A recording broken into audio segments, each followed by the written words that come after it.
Muy pero que muy buena gente, en el día de hoy vas a aprender a hacer el mejor arroz con pollo que puedas haber hecho nunca. Sin más que decir, empecemos. Para empezar, vamos a cocinar una pechuga unos 20 minutos o hasta que se ablande.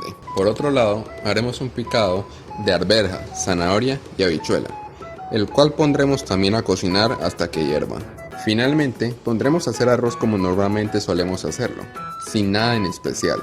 Solo que, cuando vayamos a agregar la sal, agregaremos también color. Eso le dará ese toque amarillo al plato. Asegurémonos siempre de revolver adecuadamente para que los ingredientes se mezclen de la mejor manera.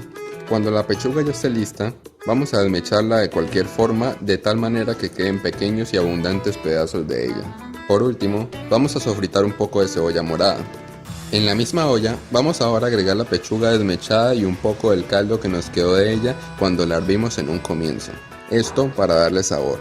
El resto es tan sencillo como agregar salsa de tomate, revolverlo, agregar el picado, revolverlo y finalmente el arroz, que también revolveremos. Y es todo, ya tenemos nuestro arroz con pollo, solo nos queda disfrutarlo.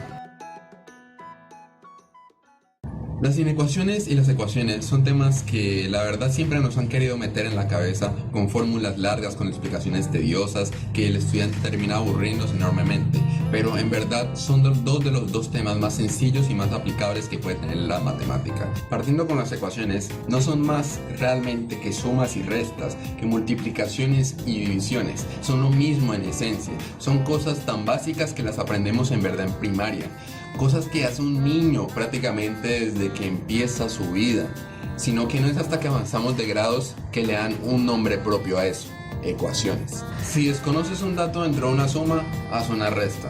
Si desconoces un dato dentro de una resta, haz una suma. Y es lo mismo en la división y la multiplicación. Si desconoces algo en la división, haz una multiplicación. Si desconoces algo en la multiplicación, haz una división. Esa cosa tan sencilla es una ecuación. Y las inecuaciones son prácticamente lo mismo que las ecuaciones, solamente que nos dan unas condiciones que debemos cumplir, que por tanto hace que la cantidad de posibles respuestas sean mayores. Y por esto mismo es que se suele trabajar con intervalos dentro de las inecuaciones, pero en base tienen la misma funcionalidad y los mismos procedimientos que las ecuaciones. Como seres razonables que somos, nos encanta saber el porqué de las cosas, nos gusta buscar qué hay más allá de. Es por esto que día a día son cada vez más las personas que están produciendo, que están buscando un significado a lo que les sucede. A esta disciplina es lo que se le conoce como la semiótica, que en pocas palabras se encarga de buscar significados que hay en los discursos, en los lenguajes y demás sistemas parecidos, incluso en la pintura. Si nos centramos en esta última, estaríamos hablando específicamente de aquellos mensajes que el pintor nos quiere plasmar con sus manos en el lienzo. Sin embargo, cada persona es un universo, y es por esto que la cantidad de formas de ver una misma cosa son incluso infinitas. En ese orden de ideas, la semiótica del arte nos dice que una imagen solamente puede ser entendida bajo un alguien, que incluso llega a reemplazar al autor, ya que para ese alguien en su mente, la imagen va a ser algo en concreto, sin importar que el artista haya pensado o no en eso mientras hacía su obra. En la reproducción celular existen varios términos que suelen olvidarse con mucha facilidad, pero que se tratan en verdad de importantes cosas básicas. Podemos empezar separando dicha reproducción en dos.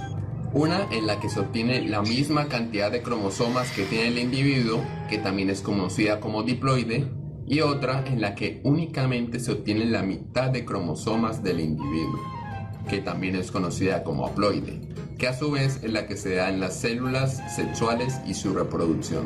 Los cromosomas suelen agruparse en pares. Dicha unión se da con su homólogo, que en pocas palabras se trata de otro cromosoma dentro del mismo organismo que tiene un mismo origen o una similitud o una función en común con quien va a ser su par. En pocas palabras, se tratan de cromosomas compatibles. Los cromosomas a su vez están formados por un par de cromátidas hermanas, que son esas líneas o filamentos que se pueden apreciar, las cuales al mismo tiempo están unidas por un centrómero, que es eso mismo, el centro que las une. Siguiendo con este hilo, cuando se unen los cromosomas homólogos se forman tetradas, que en palabras simples es la unión de 4 cromátidas.